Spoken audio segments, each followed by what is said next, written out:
ये जो अपना शरीर है, बॉडी है, इसके अंदर एक सूक्ष्म शरीर है।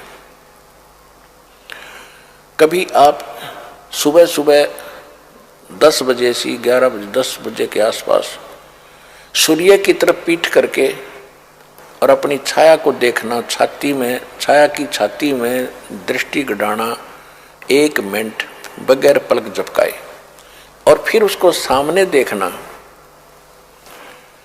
वो आपको छाया इतनी लंबी हो जाएगी आपकी, जमीन से लेकर आसमान तक आपका चेहरा दिखाई देगा।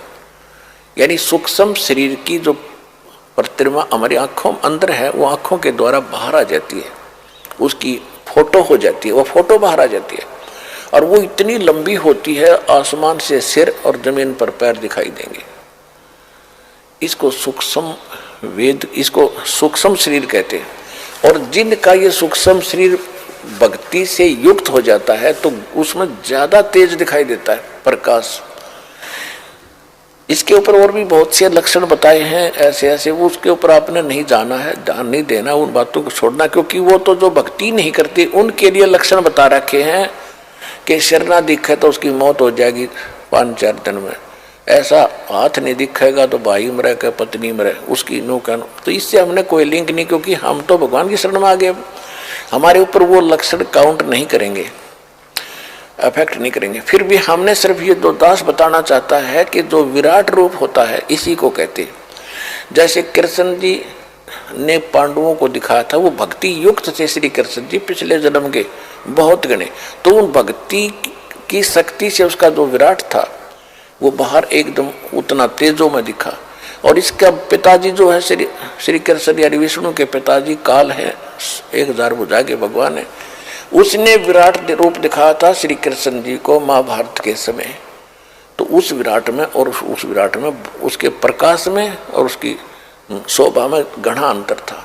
तो इसी प्रकार जो ये है वो विराट रूप जो आप अपना देखो। विराट माने लंबा चौड़ा, और क्या विस्तार, विराट माने विस्तृत, बहुत लंबा चौड़ा विशाल। लेकिन हमारे पास वो भक्ति इतनी है नहीं जिससे हम उतना प्रकाश हमारा उसका बना हुआ भी, लेकिन हमने इसको बार बार देखने की जरूरत नहीं। दास आपको इसलिए बता रहा है कि जैसे जब हम समाधिस्थ होते हैं, जो ये अभ्यास करते हैं लोग, हमने वो नहीं करना, लेकिन बताना जरूर पड़ता है क्योंकि आपने इस ज्ञान को समझना है। उसमें क्या हो, जैसे ज्ञान क्या चीज है और आपने कितनी जरूरत है। जैसे एक मोटरसाइकिल है, इंजीनियर ने मोटरसाइकिल बना दी और आपको उसको चलाना सिखा दिया, और उसमें कहाँ तेल डला है, कहाँ से ऑन ऑफ होता है, कहाँ से इसका स्विच लगता है, पंचर हो जाता है, इसमें क्या दिक्कत आती है, इसको कैसे ठीक करवाना है, आपको ये पर्याप्त ज्ञान है उस मोटरसाइकिल का लाभ लेने के लिए। कंप्लीट लाभ देगी आपको। अगर आप उसने खोल कर बैठ जाओगे, ये पुर्जा कैसे बना, ये कहाँ बना, कहाँ से आया, कैसे किस चीज का बना है, तो ये आपके सतर की बात नहीं है।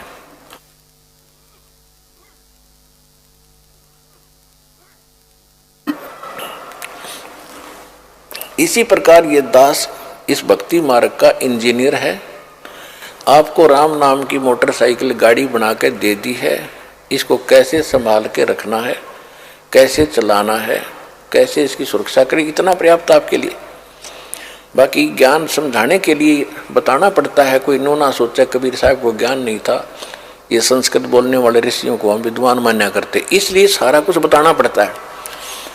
तो ये अभ्यास करा करते ऋषि लोग, तो ये ध्यान लगाते हैं। ध्यान में क्या होता है कि ये सूक्ष्म शरीर इतना बड़ा होता है, ऊपर तक चला जाता है, उस सूक्ष्म शरीर के अंदर सूक्ष्म आत्मा चलती है। फिर अब रामा उसके अंदर पूरा प्रकरण है, पूरे ब्रह्मांड का सारी सब कुछ दिखाई देता है।